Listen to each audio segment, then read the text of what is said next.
మనలను అతిమితిగా ప్రేమించుచున్నటువంటి మన పరమ తండ్రికి మహిమయు ఘనతయు కలుగును గాక. ఆమేన్. దేవుని యొక్క వాక్యమును మనం ధ్యానం చేసుకుందాము. ఎఫెసీయులకు రాసిన పత్రిక 2వ అధ్యాయము 10వ వచనము. ఎఫెసీయులకు రాసిన పత్రిక 2వ అధ్యాయము 10వ వచనము. సత్క్రియలు చేయుటకై క్రీస్తు ద్వారా మీరు సృష్టింపబడి ఉన్నారు. సత్క్రియలు చేయుట కొరకై క్రీస్తు ద్వారా మనమందరం కూడా సృష్టింపబడి ఉన్నాము. ప్రార్థన చేసుకుని వాక్యాన్ని ధ్యానం చేసుకుందాము. మమ్మలను అతిమికిలిగా ప్రేమించుచున్నటువంటి మా ప్రియ పరలోకపు తండ్రి, మీ ఘనమైన శ్రేష్టమైన ఉన్నతమైన నామను బట్టి మిమ్మలను కనపరుస్తూ ఉన్నాము ప్రభువా. ఏ యోగ్యత లేని వారము ప్రభువా, ప్రేమని హేతు చేత మీ ప్రియకుమారుడైన క్రీస్తుని లోకంలోనికి పంపించి సిలువ మరణ పునరుద్ధానము ద్వారా మా పాపములన్నీ కూడా విమోచించి నీ ప్రియబిడలకు స్వీకరించిన దేవా, ఏమిచ్చి నీ రుణాన్ని మేము తీర్చుకోగలము దేవా. వాక్యమయ్యున్న దేవా, వాక్యము మమ్మలను బ్రతికిస్తున్నది, మా జీవితాలలో నెమ్మదినిస్తున్నది, నిత్య జీవానికి చేర్చేటటువంటి మార్గమై ఉన్నది గనుక వాక్యముతో నీ యొక్క ప్రియబిడల కుటుంబముతో సంఘముతో మీరు సూటిగా ముఖాంతరంలో నుంచి మీరు మాట్లాడండి. వాక్యానుసారమైన జీవితము ప్రతి ఒక్కరికి దయచేయమని క్రీస్తు పరిశుద్ధ నామములో అడిగి వేడుకుని ప్రార్థించుచున్నాము తండ్రి. ఆమేన్. ఈ యొక్క శిలువ ధ్యాన కూడికలలో హెచ్చరికతో కూడినటువంటి వాక్కులు ప్రతి ఒక్క క్రైస్తవుడు, క్రైస్తవ కుటుంబము, క్రైస్తవ సంఘములు అన్నిటి గురించి కాదు, ఈ యొక్క కడవరి దినాలలో ప్రతి ఒక్క క్రైస్తవుడు, ప్రతి ఒక్క క్రైస్తవ కుటుంబము, కుటుంబ వ్యవస్థలో, క్రైస్తవ సంఘాలలో ప్రతి ఒక్కరికి ఉండవలసిన లక్షణం ఏంటంటే సత్క్రియలు. క్రీస్తు ద్వారా ఎందుకు మనము సృజించబడి ఉన్నాము అంటే సత్క్రియలు చేయుట కొరకు. క్రీస్తు తన స్వహస్తాలతో తన పోలికలో త్రియేక దేవుడు తన స్వారూప్యమందు మనల్ని నిర్మించుకుని ఉన్నాడు. సత్క్రియలంటే సత్ప్రవర్తన, మంచి క్రియలు. ఏ క్రియలు? మంచి క్రియలు. ఈ లోకంలో మనము యాత్రను ముగించే సమయం వరకు 2వ కొరింథీయులకు రాసిన పత్రికలలో శిథిలమైన ఈ గృహాలను విడిచి దేవుడు ఏర్పాటు చేయబడిన స్థిర నివాసంలోనికి మనం వెళ్ళవలసిన అవసరం ఉంది. దేవుడు ఏర్పాటు చేయబడిన స్థిర నివాసం అంటే పరలోక రాజ్యం. ఆ పరలోక రాజ్యంలో మనం ఉండాలి అంటే ఈ లోకంలో సత్ప్రవర్తన, సత్క్రియలు కలిగి ఈ లోకంలో జీవించాలి. సత్ప్రవర్తన, సత్క్రియలు కలిగి ఈ లోకంలో జీవించాలి. సత్క్రియలు కలిగి మనం ఈ లోకంలో జీవించినట్లయితే ఏమి ఫలితాలు చూస్తాం? సత్క్రియలు లేకుండా చెడ్డ క్రియలు కలిగి మనం ఈ లోకంలో జీవిస్తే ప్రతిఫలం ఏంటి అనేది 2 విషయాలు మనము ధ్యానం చేద్దాం. సత్ప్రవర్తన కలిగినటువంటి ఒక కుమార్తె, ఒక యవ్వన కుమార్తె, ఆమె పేరు రూతు. ఆమె గురించి బోయాజు ఒక యజమానుడు ఆమె దగ్గరకు వెళ్లి రూతు పరిగి వేరుకుంటూ ఉంది. అంటే దాసుని కంటే, దాసురాలి కంటే ఇంకా అంటే అధమ స్థితి, తినడానికి కూడా తిండి లేని నిస్సహాయ స్థితిలో జీవనోపాధి కొరకు ప్రయాసపడుతూ అత్తను పోషించేటటువంటి ఒక బాధ్యత తీసుకుంది. ఎవరు? రూతు.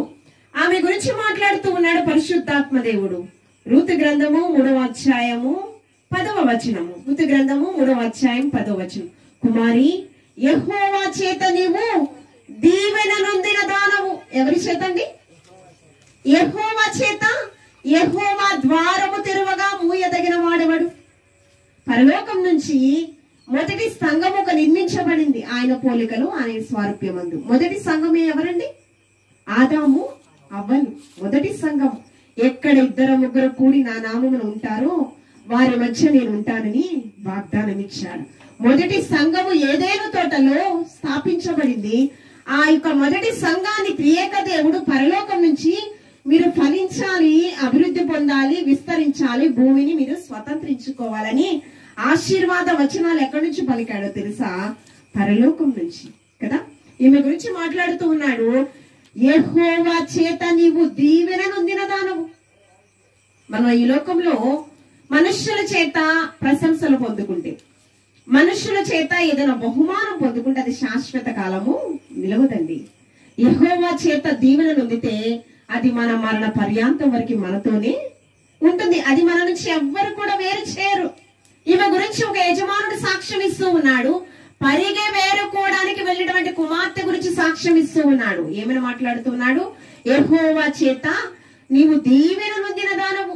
ఎందుకంటే చూడండి, వాక్యము చూడండి, కొద్ది వారి చేత గాని గొప్పవారినే గాని యవనస్తులు నిన్ను వెంబడింపక ఇందురుగాక, నీ మునుపటి సత్ప్రవర్తన కంటే వెనుపటి సత్ప్రవర్తన చాలా బాగుగా ఉందమ్మా. అంటే ఏంటి? ఇంతకు ముందు ఉన్నటువంటి సత్ప్రవర్తన కంటే రాబో దినాలలో ఉన్నటువంటి సత్ప్రవర్తన చాలా మంచిగా ఉందంట. బాప్తిస్మిచ్చి యోహాను జకరియా ఎలిజబెతుల కుమారుడు. వృద్ధాప్యమందు శరీరంలో సత్తువు లేనప్పుడు, శరీరము ఉడికిపోయిన తరువాత ఇక గర్భఫలమే లేదని దేవుని యొక్క ఆలయంలో యాజక ధర్మం చేసినటువంటి జకరియా దేవదూత 400 సంవత్సరాల తర్వాత మరియ కంటే ముందుగా జకరియతో మాట్లాడింది. ఒక వాగ్దాన పుత్రుడు. ఆ వాగ్దాన పుత్రుడు గురించి ఏమని సాక్ష్యం ఇస్తుందంటే, అనేకులను ప్రభు వైపు నడిపించే ఒక సాధనం అంట.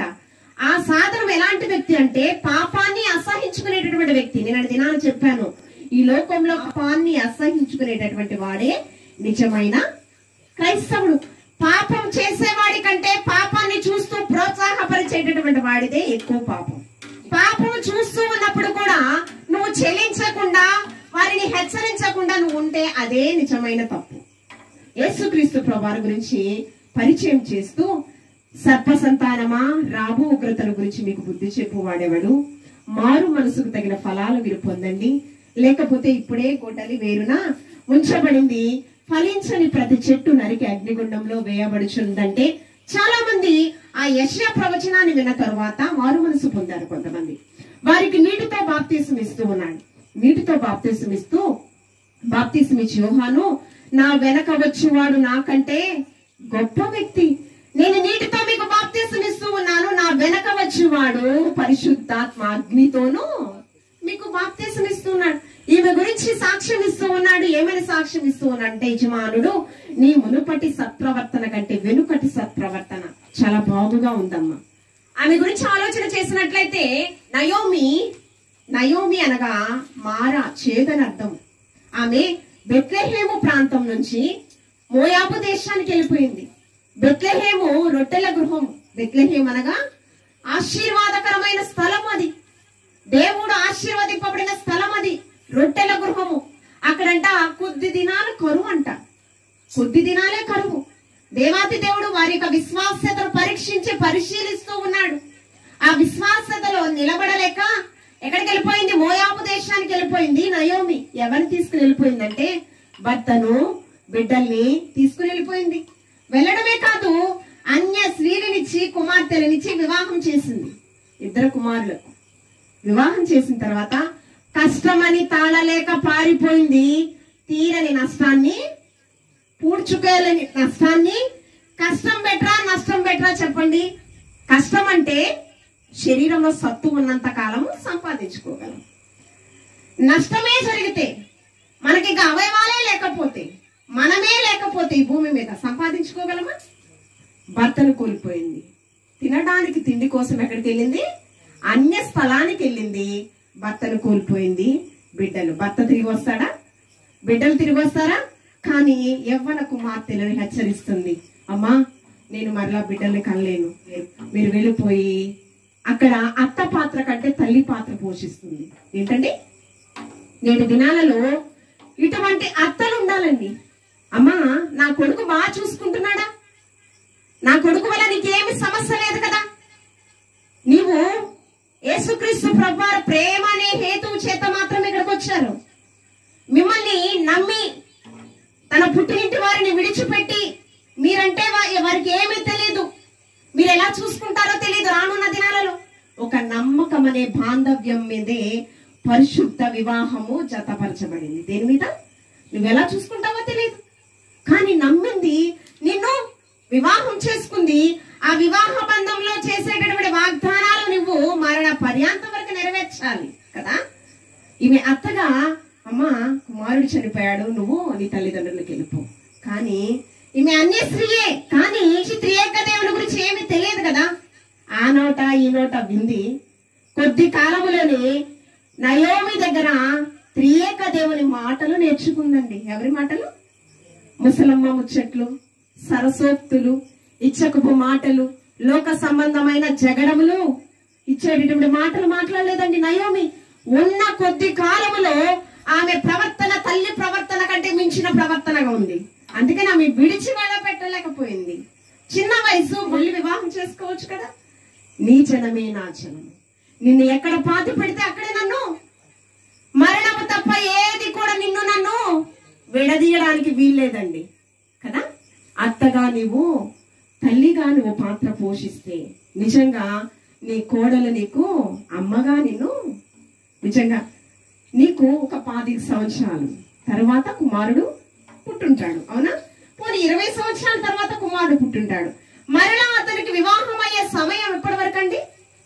రమారమి 45 సంవత్సరాలు. బాల్య వయసు అయినా కూడా 45 సంవత్సరాలు రావాలి తల్లికి కదా, అంతేనా? 20 సంవత్సరాలకి వివాహం అయింది, కొడుకు పుట్టాడు. మరలా కుమారుడికి వివాహం అవ్వాలంటే ఎన్ని సంవత్సరాలు రావాలి? 45 సంవత్సరాలు, 40 సంవత్సరాలు పైబడ. 40 సంవత్సరాలు నీ యొక్క జీవితంలో నువ్వు ఎన్నో కష్ట నష్టాలు, ఎన్నో శ్రమలు ఎదుర్కొని ఉంటావు.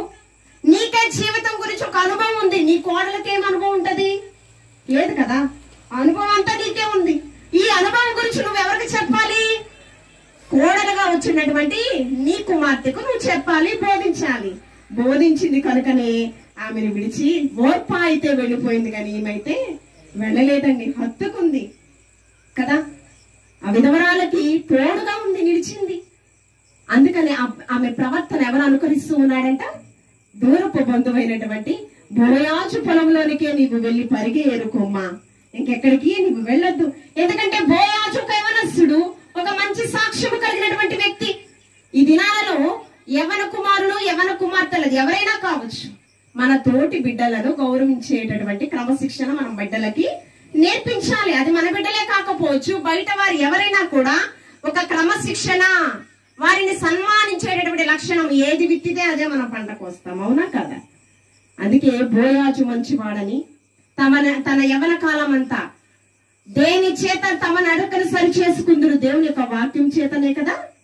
తను మంచి వ్యక్తి, సత్ప్రవర్తన కలిగినటువంటి వ్యక్తి. వెళ్ళింది, పరిగి వేరుకుంటూ ఉంది. ఆమెను అబ్జర్వ్ చేస్తూ ఉన్నాడు యజమానుడు. నీ మునుపటి సత్ప్రవర్తన కంటే వెనుకటి సత్ప్రవర్తన చాలా బాగుగా ఉందమ్మా. ఆ ప్రవర్తన బట్టి ఆయన చాలా సంతోషించాడు. వివాహం చేసుకోవాలనేటువంటి ఆలోచన కూడా మోడు బారిన తన జీవితాన్ని, రూతు జీవితాన్ని చిగురింప చేశాడు. నయోమి తిరిగి బెత్లెహేము వెళితే నన్ను నయోమి అని పిలవద్దు, మారా అని పిలవండి అంది. మధురమైన అనుభూతులతో ఎక్కడి నుంచి వెళ్ళాను, చేదైన అనుభూతులతో తిరిగి వచ్చాను. మరలా ఆమె జీవితంలో మధురానుభూతులు నింపడానికి రూతు ఒక సాధనంగా వాడబడింది. రూతును వివాహం చేసుకున్నాడు. ఆ యొక్క బోయాజు వంశావళి నుంచే లోకరక్షకుడైన యేసుక్రీస్తు ప్రభువారు ఈ లోకానికి వచ్చారండి. ఈ యొక్క క్రీస్తు వంశావళిలో 5 స్త్రీలు ఉన్నారు. మొత్తం 5. తామారు, బెత్షెబా, రూతు, రాహాబు, మరియమ్మ తల్లి. నేనేం చెప్పాను నేను ఆదివారము? తరాలు అబ్రహాము కుమారుడు దావీదు, దావీదు కుమారుడు యేసుక్రీస్తు ప్రభువారు. 42 తరాలు. ఈ తరాలంతటిలో వర్ధిల్లినటువంటి 5 కుమార్తెలు క్రీస్తు వంశావళిలో సత్క్రియలు చేస్తే చరిత్రలో నిలిచిపోతారు. నా యందు విశ్వాసం ఉంచు ప్రతి వాడు మరణించినను బ్రతుకును, బ్రతికిన వాడు మరెన్నటికి వారికి మరణం అనేది లేదు. తరతరముల వారందరూ కూడా వారిని ధన్యులు అంటారు. రూతు గురించి మనం మాట్లాడుకుంటూ ప్రతి యవన కుమార్తెకు రూతు ఒక రోల్ మోడల్. సత్క్రియలు చేయకపోతే మనకు వచ్చేటటువంటి నష్టం ఏంటి? పరిశుద్ధ గ్రంథంలో ఆదికాండము 4వ అధ్యాయము 7వ వచనం. నీవు సత్క్రియ చేసిన ఎడల తల ఎత్తుకునవా? ఏంటండి? సత్క్రియ చేసిన ఎడల, మంచి క్రియలు చేసుకున్నట్లయితే తల ఎత్తుకుని నువ్వు బ్రతుకుతావు. ఎవరితో విమర్శనాత్మక అనే స్థితి నీకు ఉండదు. అందరు నిన్ను చూసి ప్రశంసిస్తారు కదా. సత్క్రియ చేసిన ఎడల తల ఎత్తుకునవా? సత్క్రియ చేయని ఎడల వాకిట పాపము పొంచి ఉండును. ఏముండాలి? సత్క్రియ చేస్తేనంట మన తల అంటే ఒక ఉన్నత స్థితిని, ఎక్కలేనంత ఎత్తైన కొండపైకి ఎక్కించుము, నన్ను నడిపించుము అంటూ ఉన్నాడు. అంత ఉన్నత స్థితికి దావీదుని హెచ్చింప చేశాడు. గొర్రెల దొడ్డిలో ఉన్న అతన్ని సింహాసనాసీనుడు చేశాడు. అదే విధంగా మన సత్క్రియలు కలిగి ఉంటే ఒక ఉన్నత స్థితిని అధిరోహిస్తామని దేవాతి దేవుడు మాట్లాడు. సత్క్రియ చేయకపోతే అంట వాకిట పాపము పొంచి ఉంటుందంట. నీ ఎడల దానికి వాంఛ కలుగును, నీవు దానిని సత్క్రియ లేకపోతే ఏమవుతుంది? పాపము పొంచి ఉంటుంది. నీ ఎడల దానికి వాంఛ అంటే ఇష్టము కలుగుతుంది, అది నిన్ను పాపము నీ మీద ఏలుబడి చేస్తుంది అంటూ ఉన్నారు. అక్కడ ఎవరి సందర్భంలో మాట్లాడుతున్నారు? కయీను హేబేలు కదా. కయీను వ్యవసాయం చేస్తున్నాడు, సేద్యం అనుభవిస్తూ ఉన్నాడు. ఇక్కడేమో హేబేలేమో గొర్రెల మేకల మందను మేపుచూ ఉన్నాడు. దానిలో తొలుచూలు వాటిని, క్రొవ్వినటువంటి వాటిని ఏంటి పరిశుద్ధాత్మ దేవుడు రాశాడు. తొలుచూలు వాటిని, క్రొవ్విన వాటిని, శ్రేష్టమైన వాటిని ప్రథమ ఫలముగా ఎవరికి ఇచ్చాడు? దేవునికి ఇచ్చాడు, త్రియేక దేవునికి ఇచ్చాడు. ఇక్కడ కయీను కూడా ఇచ్చాడు, పంటలో ఫలాన్ని ఇచ్చాడు. కానీ శ్రేష్టమైనది ఇచ్చినట్టు పరిశుద్ధాత్మ దేవుడు రాశాడు. ఏంటండి? శ్రేష్టమైనవి, తొలిచూలువి, క్రొవ్వినటువంటి వాటిని ఇచ్చాడంట. కానీ కయ్యూను గురించి అలా చెప్పలేదు. అందుకనే సమర్పణతో ఇచ్చాడు కనుక సంతోషముతో ఇచ్చేడి వారిని ఎంతో దేవుడు ప్రేమించెను. సంతోషంతో ఇస్తేనంట దానికి రెండంతల ఆశీర్వాద ప్రతిఫలము నీవు పొందు. చాలా మంది ఇవ్వకపోతే బాగోదేమో, మన పొరుగు వారు ఇచ్చారు కదా, ఇప్పుడు మనము కూడా ఇవ్వాలేమో, ఇట్లా అనుకుంటూ ఉంటారు. నువ్వు ఇచ్చి శోధించు, ఆకాశపు వాకిళ్ళు విప్పి పట్టజాలంత విస్తారమైన ఆశీర్వాదాలు దేవత దేవుడు నీ పట్ల కృమ్మరింప చేస్తాడు కదా. సమర్పణతో ఇచ్చినటువంటి అర్పణను లక్ష్య పెట్టాడు, హేబేలును ఆశీర్వదించాడు. ఇక్కడ అన్నకి అసూయ కలిగింది. హేబేలు అర్పణ లక్ష్య పెట్టాడు, నా అర్పణను లక్ష్య పెట్టలేదని అడవిలో ఏం చేశాడండి? చంపేశాడు. అడవిలో చంపేశాడు. అంటే అసూయ, గర్వము. ఇది ఎందుకు వస్తుందో తెలుసా? మన మనోనేత్రాలు మూయబడి మనం ఏం చేస్తున్నామో తెలియదు. మన మనోనేత్రాలకు గ్రుడ్డితనం కలుగుతుందంట. ఈ యొక్క అసూయ అనేవి రెండో మరణానికి దారి తీస్తాయి. నేటి దినాలలో క్రైస్తవ ప్రపంచంలో, క్రైస్తవ వ్యవస్థలో మనం బాగున్నా లేకపోయినా పర్లేదు, కానీ పక్కన వాడు మాత్రం బాగుపడకూడదు. ఎలా అనిపిస్తుంది చెప్పండి? మనం బాగున్నా లేకపోయినా నీ దృష్టి అంతా పక్కవాడి మీదే, నీ ఆలోచన అంతా పక్కవాడి మీదే. ఈ కడవరి దినాలలో నీ క్రైస్తవ స్థితి ఏ విధంగా నువ్వు గ్రహించుకోవాలి, నీ వ్యక్తిగత జీవితం ఎలా ఉందో నువ్వు గ్రహించుకోవాలి. దేవుని యొక్క త్రాసులో నువ్వు తూగే స్థితిలో ఉన్నావా, ఊగిపోయే స్థితిలో ఉన్నావా? నిన్ను నువ్వు ఆత్మ పరిశీలన చేసుకోవాలి.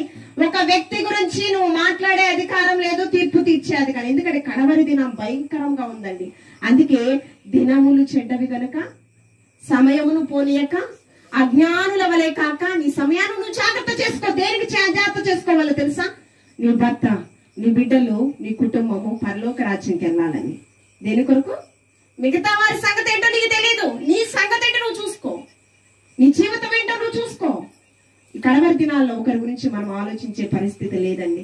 సలహా ఇస్తే పుచ్చుకునేటట్టున్నారా? ఏమండి? సలహా ఇస్తే మన మొహం మీదే పోమ్మా చెప్పావు, నిజమే కదా. సలహాలు ఇస్తే ఎవరు తీసుకునే పరిస్థితులు, ఒకవేళ తీసుకున్నట్టు నటించినా కూడా వేస్ట్. నీ మాట, నీ నోటి మాటే నొప్పి. అమ్మా అది కాదు ఇది కాదు అని మనం మంచి సలహా ఇవ్వడానికి ప్రయత్నించినా కూడా అది వృధా అవుతుంది. ఇక్కడ ఏం చేశాడు? సొంత తమ్ముణ్ణి అసూయతో చంపడానికి కూడా ప్రకటన గ్రంథంలో రెండవ మరణానికి ఎవరు పాలి భాగస్తులు అవుతారో తెలుసా అండి? అవిశ్వాసులంట, అసూయ పరులంట, వ్యభిచారులంట, దొంగతనం చేసేటటువంటి వారు, ఇంకా చాలా చాలా ఉన్నాయి. దాంట్లో మొదటిదేంటి? అసూయ. అసూయ ఉంటే రెండో మరణానికి, అంటే నరకానికి వెళ్ళిపోతారని వాక్యం స్పష్టంగా చెప్తుంది. సత్క్రియ చేసిన ఎడల నీవు తల ఎత్తుకుందువు. నీ తమ్ముడిని చంపి నువ్వేం చేశావు? చెయ్యకూడనటువంటి పాపము, నరహత్య చేశావు. ఆజ్ఞలలో ఒకటి నరహత్య నీవు చేయకూడదు. అంతకంటే భయంకరం. ఎలాగంటే చేసిన పాపానికి చావాలేక బ్రతకాలేక. తన పరిస్థితి ఎలా ఉంది? దేశ దింబరివై నువ్వు తిరుగుతావు. ఎలాగా? అసలు దేశ దింబరిగా అంటే చెట్టనక పుట్టనక వాళ్ళకి ఆహారం ఉండదు, ఎండ ఉండదు, వాన ఉండదు, గుడిసు ఉండదు, ఎక్కడ బ్రతుకుతున్నామో తెలియదు, ఏం చేస్తున్నామో. అంటే కుటుంబాన్ని విడిచిపెట్టి ఏకాకిగా మిగిలిపోతారంటారు కదా, ఏకాకిగా మిగిలిపోతారు. అలాంటి పరిస్థితి అంట.